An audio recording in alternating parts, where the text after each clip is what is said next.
I'm going to be talking about Lori Loughlin and her husband, Mr. Mossimo. I apologize, I can't pronounce his name. I should.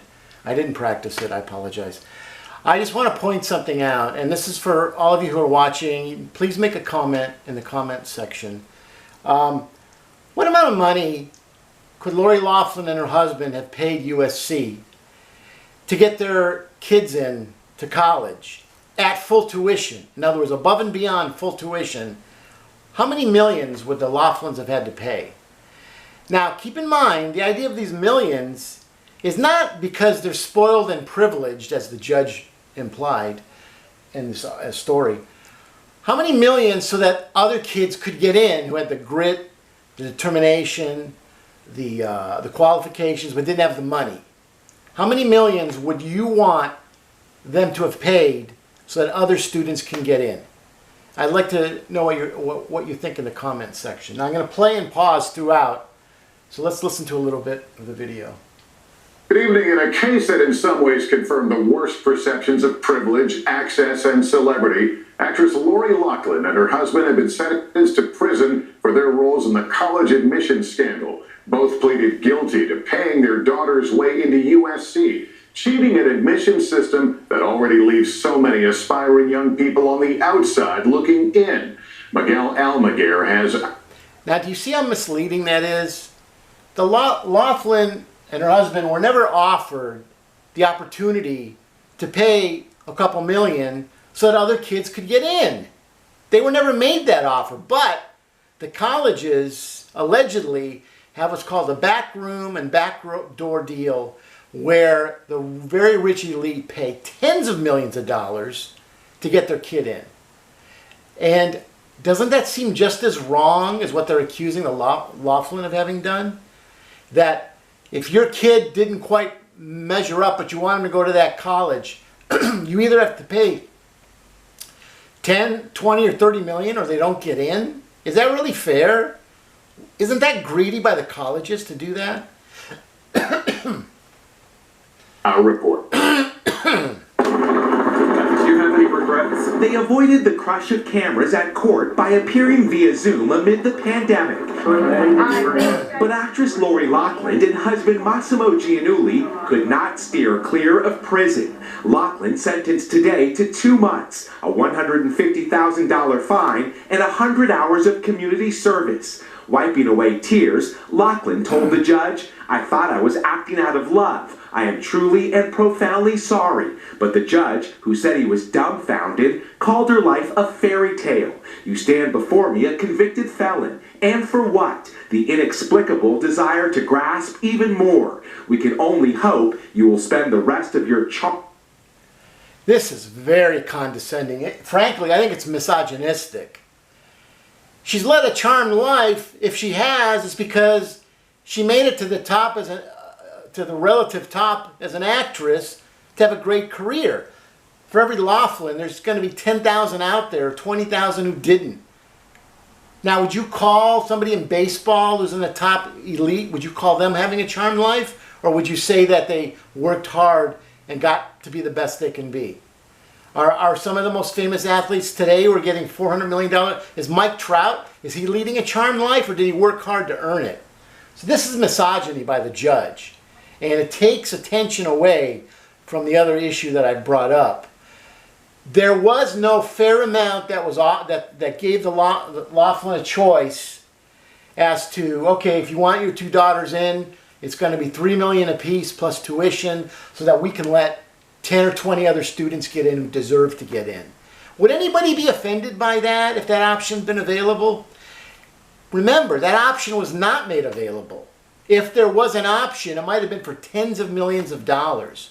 So when does the focus go back on the USC and other colleges that demand so much money, or the student can't get in from the rich? That's just as, to me, that doesn't help anybody else. When it's so high that nobody does it.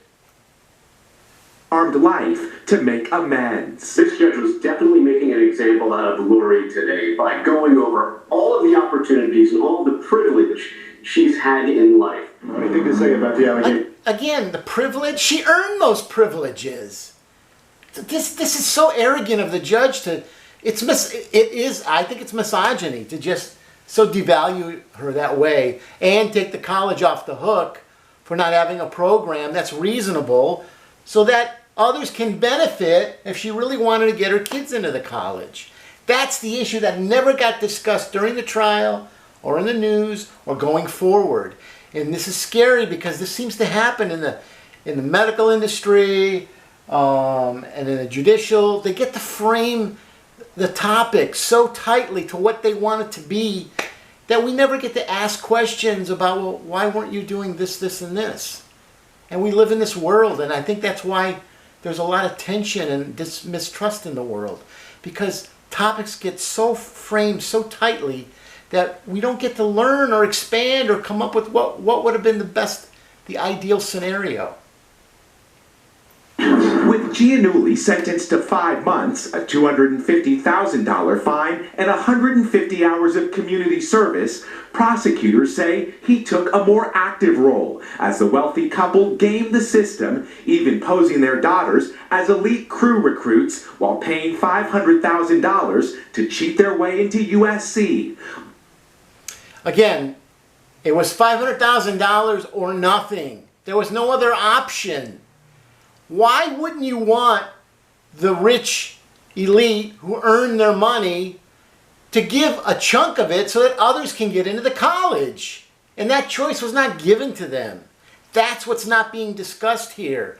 So you can sit there and get into this whole issue of white privilege or rich privilege, whatever you want to call it, but the reality is they were a source of money that could have helped others get in, but it was never presented to them. Both girls dropped out of school. Their parents will need to report to prison in 90 days. Giannulli also apologized, but the judge blasted back, saying the crime was motivated by wanton arrogance resulting from excessive pride. Again, what about the college's role?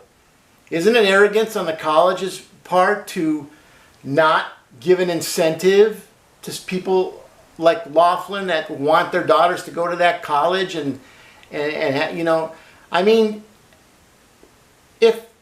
I'm just repeating myself. It's just the same thing again and again. Just have an amount, and again, in the comments section, what do you think would have been a good amount? Maybe $3 million? Maybe $2 million per child? Is that, maybe that's too low? I don't know. Maybe the overhead of colleges are so high. Maybe it would need to be $5 million per child. I don't know. But at least present the figure. Maybe have it reviewed by an independent panel and just say, look, if you really want your child to get in and they don't qualify, $3 million per child, and they pay their own tuition, full tuition. I mean, would you be against that really if that had been offered? And if you say, well, it wasn't offered, so too bad. Well, too bad for who? If you don't make that offer, who benefited from what the Loughlin did and her husband Giannulli did? Who benefited? Nobody benefited. All it did is create scorn and class envy and class scorn when this is kind of, I got to tell you, there's another issue here. This is what I was trying to say earlier. It's almost like the government wants to take credit for any money that's given out. It's like they don't want private people that have done well to dip into their pockets and give a big chunk so that others can get in along with their own kids. If you want to give the money anonymously or just give it, but it won't help your kids get in, that's okay. That's not okay. Let their kids get in. Would anybody be against that? Would you really have been against Loughlin and her husband if they paid $2.5 million each, let's say, for each kid to get in and full tuition, and that would have helped maybe 10 or 15 or 20 other kids get in who would have never gotten in? Would you really be offended by that?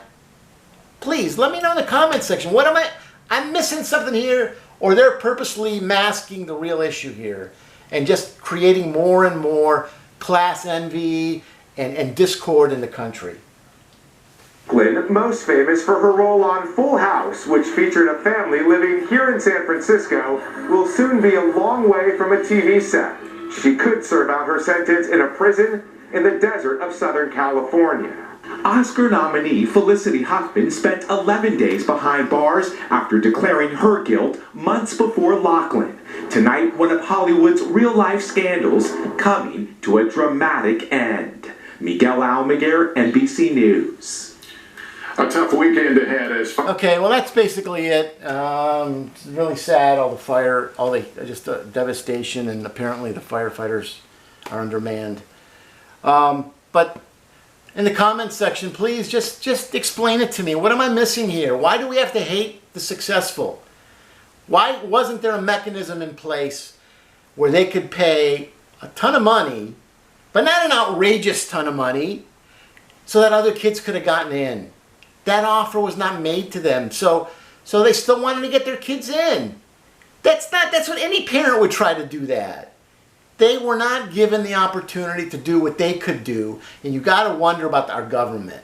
It's almost like, well, if anybody's going to give out money, it'll be the government. So you give the money anonymously, and then the college will give it out, but you won't get credit. So the person can never get credit for being nice, just because their own kids are going to get in at full pop. Think about that. Isn't that nuts? Is that really right? Isn't that like the government's almost like jealous of famous people and wealthy people, and doesn't want them to have the chance to be loved?